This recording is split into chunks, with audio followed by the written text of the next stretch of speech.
Hello students, let us continue with the chapter. हम लोगों ने कल चैप्टर स्टार्ट किया था अपना चैप्टर नंबर 5 फंडामेंटल यूनिट। उसमें हम लोग सेल के बारे में पढ़ रहे थे। सेल की डेफिनेशन हम लोगों ने लिखी थी, cell is the structural and functional unit of life. उसके अलावा मैंने आप लोगों को कुछ साइंटिस्ट के नाम लिखवाए थे, रॉबर्ट हुक, उसके बाद में हम लोगों ने लिविंग सेल के लिए लुईनहॉफ, फिर रॉबर्ट ब्राउन, फिर परकिंजी, याद आता है सारा। परकिंजी के बाद में शेल्डन और शेवान, और शेल्डन और शेवान के बाद में the theory was put forwarded by workshop. ऐसे करके आप लोगों को कल कुछ नाम लिखवाए थे। होपफुली आप लोगों ने कुछ तो पढ़ा ही होगा। चलिए आगे हम लोग उसे कंटिन्यू करते हैं कि भाई एग्जैक्टली सेल किन किन चीज़ों से बना है, या what are the common things which are found in cell. कल क्योंकि हम लोगों ने देखा था अलग अलग तरह के सेल, किसी का ओवल शेप था, किसी का स्पिंडल था, नर्व फाइबर हमने लॉन्गेस्ट बनाया और उसका शेप बिल्कुल अलग था, किसी को हमने स्फेरिकल बनाया, हमने लिखा एग सेल। ऐसे अलग अलग सेल के शेप हमारे पास होता है, बट कुछ चीज़ें उनके अंदर कॉमन है। उनका स्ट्रक्चर, वो स्ट्रक्चर में जो जो चीज़ें कॉमन है, तो तीन सबसे कॉमन चीज़ में जो नाम हम पढ़ते हैं वो है प्लाज्मा मेम्ब्रेन, सेकेंड वर्ड होता है हमारे पास न्यूक्लियस, और थर्ड वर्ड होता है साइटोप्लाज्म। ये तीन चीज़ें सबसे ज़्यादा कॉमन है। कौन कौन सी? फर्स्ट है प्लाज्मा मेम्ब्रेन, सेकेंड है न्यूक्लियस, और थर्ड है साइटोप्लाज्म। ये तीन चीज़ें मेनली कॉमन है जो हम लोग सेल्स के अंदर पढ़ते हैं। तो सबसे फर्स्ट वर्ड जो हमने यूज़ किया वो है हमारा प्लाज्मा मेम्ब्रेन। तो हम आज का टॉपिक जो अपना स्टार्ट करेंगे that is plasma membrane. What is plasma membrane? तो it is the outer most covering, सबसे बाहर की जो कवरिंग है वो हम लोग बोलते हैं it is the outer most covering of the cell. यहां पर हम लोग सबसे कॉमन के ऊपर बात कर रहे हैं। बायो है, एक्सेप्शंस आर ऑलवेज देयर, है ना। हम लोग बोलते हैं हमारे 4 फिंगर्स हैं और एक थंब है, बट अब ऋतिक रोशन का एक और थंब यहाँ पे है ना, तो क्या वो ह्यूमन नहीं है? हम बोलते वो नहीं, ये तो एक्सेप्शनल केस है। बायो कुछ भी ठीक है। अब अपन लोग, क्योंकि ये मुझे इसलिए बताना पड़ता है कि हम लोग जब प्लांट्स के बारे में पढ़ेंगे तो प्लांट के आसपास एक और एक्स्ट्रा लेयर प्रेजेंट होती है। प्लाज्मा मेम्ब्रेन के अलावा भी एक लेयर उनके पास होती है। तो अपने को सिर्फ अभी जितना पढ़ाया जा रहा है उतने पे चलिए, फिर जब आगे बढ़ना होगा मैं खुद आगे बढ़ूँ। अभी अपन लिख रहे हैं फर्स्ट प्लाज्मा मेम्ब्रेन। उसकी डेफिनेशन क्या रहेगी? It is the outer most covering of the cell. ठीक है, क्या काम करती है? It separates internal content of the cell from the external environment. Cell के अंदर की जो भी चीजें हैं उन्हें बाहर के एनवायरनमेंट से अलग करने का काम करता है प्लाज्मा मेम्ब्रेन। एक cell the outer most covering, ये जो आउटर मोस्ट कवरिंग है of the cell is called as plasma membrane. Second point हमने लिखा it separates internal content of the cell. इस सेल के अंदर की जो भी चीजें हैं उन्हें कहां से अलग कर रहा है? From the external environment. भाई अगर आप लोगों के पास में घर पे दीवार है तो आप ये बोल सकते हो कि ये आपका हॉल है, ये ड्राइंग रूम है, ये बेडरूम है, ये किचन है। दीवारें ही हटा लीजिए तो मत सेपरेशन करो, कैसा दिखेगा? सब कुछ एक जैसा हो गया, बढ़िया सब खुला। फिर कैसा होगा? सब कुछ चीजें मिक्स हो गई। यहाँ की चीज वहां जा रही है, बोले किचन का सामान, बोले कहाँ पर रखा हुआ है, बोले ड्राइंग रूम में। क्यों? क्योंकि आपके पास कोई रूम ही नहीं। तो हमारे पास हमेशा एक कवरिंग होनी चाहिए, एक वॉल होनी चाहिए जो बाकी चीजों से अलग करे। तो हम लोग क्या बोल रहे हैं कि प्लाज्मा मेम्ब्रेन क्या है? It is the outer most covering of the cell. क्या करता है? It separates internal content of the cell from the external environment. अंदर जो कुछ भी है उसे बाहर के एनवायरमेंट से अलग करता है। थर्ड पॉइंट जो हम इसमें लिखते हैं वो हम लिखते हैं it is made up of, काय से बनी हुई है? तो it is made up of lipids and protein. Proteins. अच्छी लैंग्वेज में लाइको प्रोटीन बोलते हैं। It is made up of lipids and proteins. कौन सा? Plasma membrane. खाली इस कवरिंग की बात कर रहे हैं। ये कवरिंग काय की बनी है? तो हमने बोला लिपिड्स और प्रोटीन्स की। लिपिड्स कौन होते हैं? एक तरह से आपके समझने के लिए फैट समझ लो। आप लोगों ने hopefully carbohydrate, protein, fat, vitamin ऐसे कुछ नाम सुन रहे होंगे। तो लिपिड्स तरह से फैट, अब अभी फिलहाल के लिए आप मान सकते हैं कि it is made up of lipids and proteins. यहाँ पे फैट लिख मत देना, आंसर नहीं चलेगा। लिपिड ही होता है, ठीक है। हम ग्लूकोज को बोलते हैं कि हाँ भाई ग्लूकोज और सेल्यूलोज एक होते हैं, तो ये गलत बात है ना। सिमिलर हो सकते हैं, कुछ रिलेशन हो सकती है, बट एग्जैक्ट वर्ड हम चेंज नहीं कर सकते कि बोले मैम आपने तो बोला था कि लिपिड मतलब फैट। मैंने ऐसा नहीं बोला। इट इज लाइक फैट, इसलिए आप लोग लैंग्वेज यहाँ पर लिपिड्स ही लिखेंगे, आप वर्ड चेंज नहीं करेंगे। It is made up of lipids and proteins, ठीक। उसके बाद फोर्थ पॉइंट हमारा, इट इज सिलेक्टिवली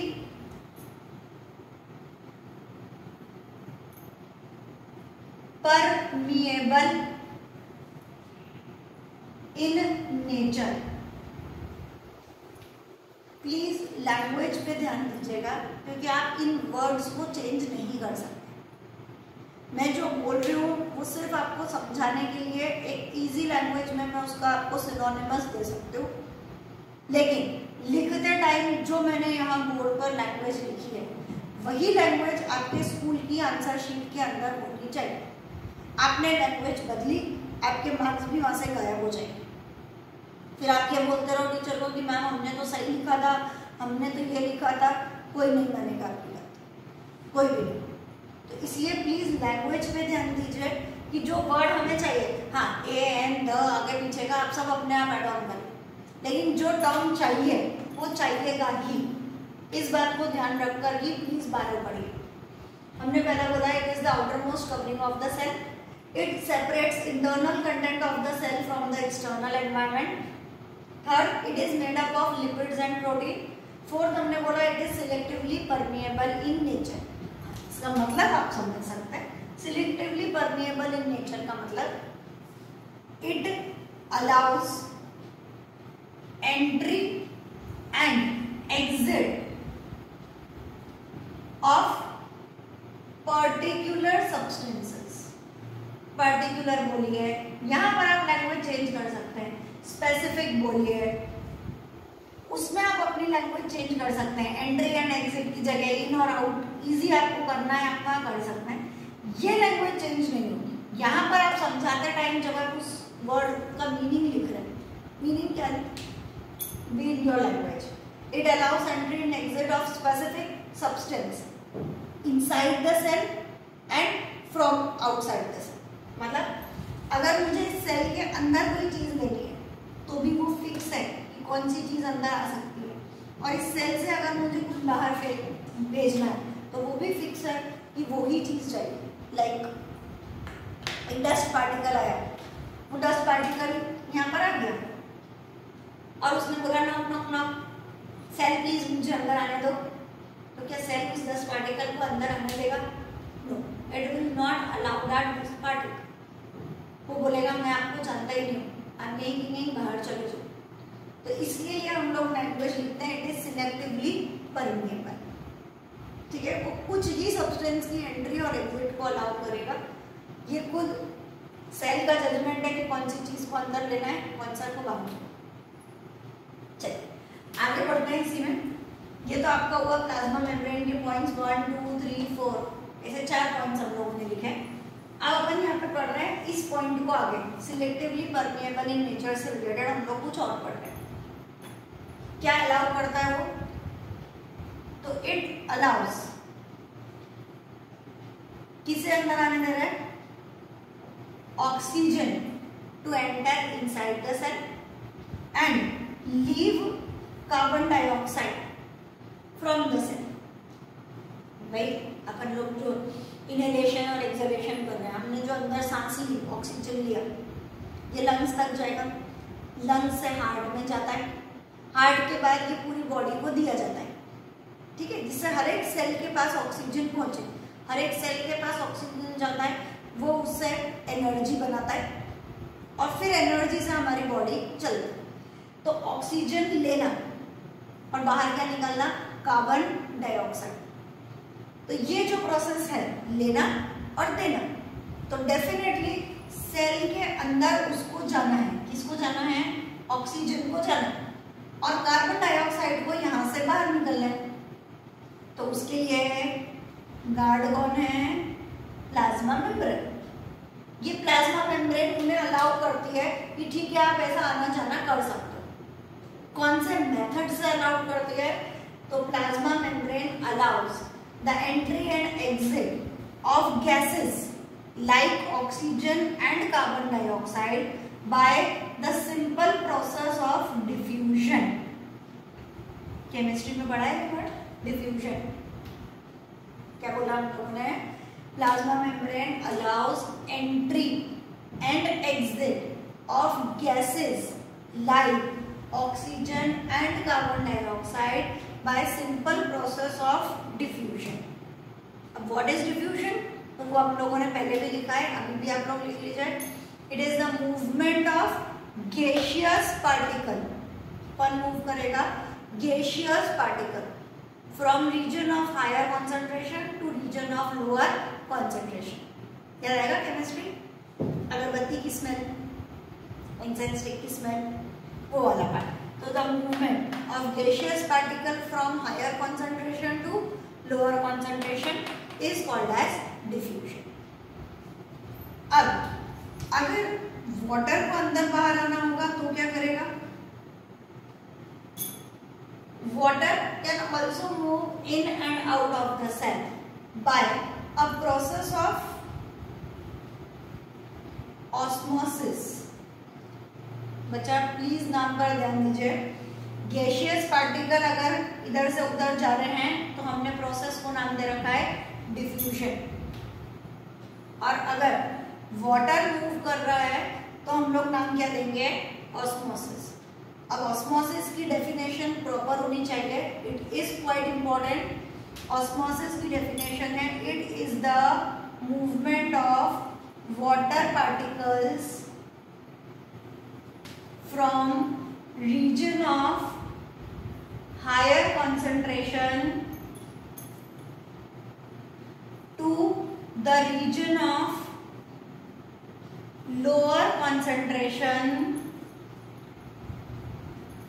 यहां तक तो सेम लग रहा है, आगे through semi permeable membrane.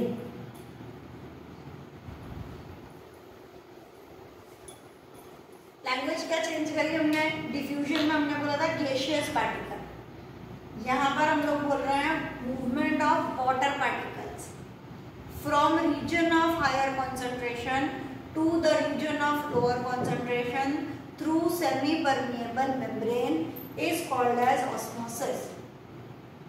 Please region of higher concentration word मत गायब कर देना। आधे जने क्या बोलते हैं पता है, what movement of water particle from higher to lower.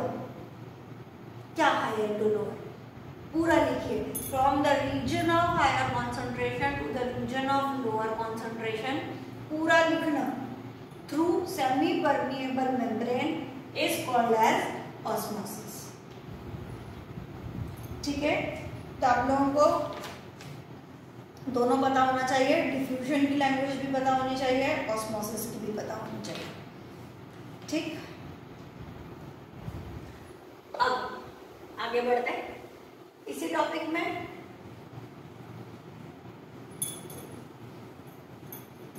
हम लोग एक टर्म पढ़ेंगे, बहुत ज्यादा नहीं पढ़ाऊंगी, मुझे पता है कि आप लोग थक जाएंगे, बायो है ये, नींद आना चालू हो जाती है बायो को पढ़ते पढ़ते। प्लीज सोइए मत, जल्दी खत्म कर दूंगी मैं मेरी class.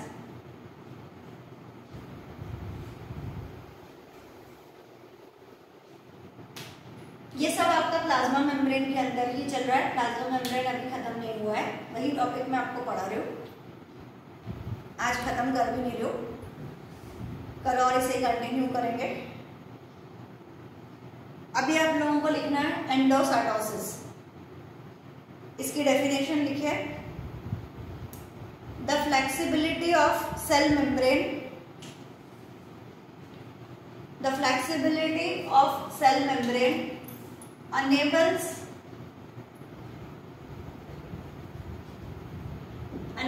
the spelling ENABLES, enables the cell to engulf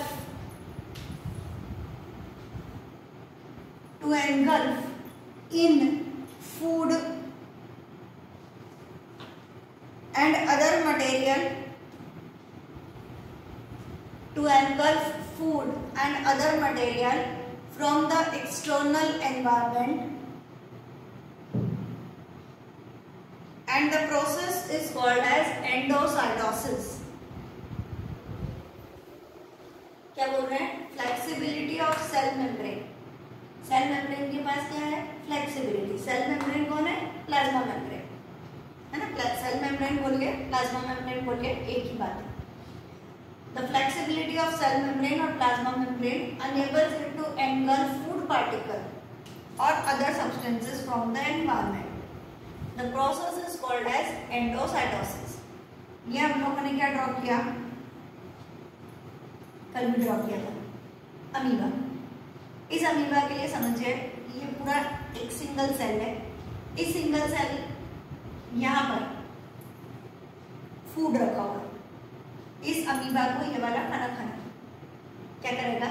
इस अमीबा के पास एक फूड वैक्यूल होता है, खाली जगह। वैक्यूल मतलब खाली जगह, एम्प्टी स्पेस। ये जो खाली जगह है, ये अमीबा अपना मूवमेंट शो करेगा। अभी मैं आपको मूवमेंट नहीं पढ़ा रही, अभी मैं खाली आपको बता रही हूँ कि ये जो मूवमेंट करेगा, इस मूवमेंट के हिसाब से ये इधर से आगे बढ़ गया, ये इधर से आगे बढ़ गया, डेफिनेटली है इसे खिसक गया। इसका कोई फिक्स शेप नहीं है, ये जैसे जैसे आगे बढ़ता जाता है इसका शेप अपने आप चेंज होता जाएगा। अब ये और ये चेंज हो गया, यहाँ से खत्म कर दीजिए। अब ये ऐसा दिखने लगा, धीरे धीरे करके क्या होगा? ये वाली लाइन गायब हो गई और जो फूड पार्टिकल था वो कहाँ पे आ गया? अंदर आ गया। तो ये जो बाहर वाली लाइन है, ये बाहर वाली लाइन को हम लोग क्या बोल रहे हैं? This is called as plasma membrane और सेल मेम्ब्रेन। इस सेल मेम्ब्रेन ने क्या किया? बाहर रखे हुए खाने को अंदर की तरफ ले लिया, खा गया, एनगल्फ कर डाला। तो यही हम लोग बोल रहे हैं द फ्लेक्सिबिलिटी। एक तो देखो ये मूव कर रहा है, फ्लेक्सिबल हो रहा है, जहां मर्जी गया वहां पे घूम गया।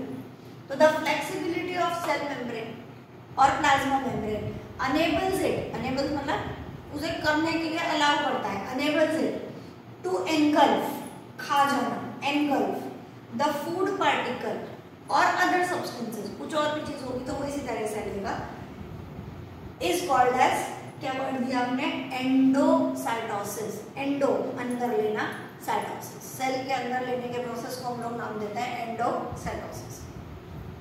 आज हम यहीं पर रोकेंगे।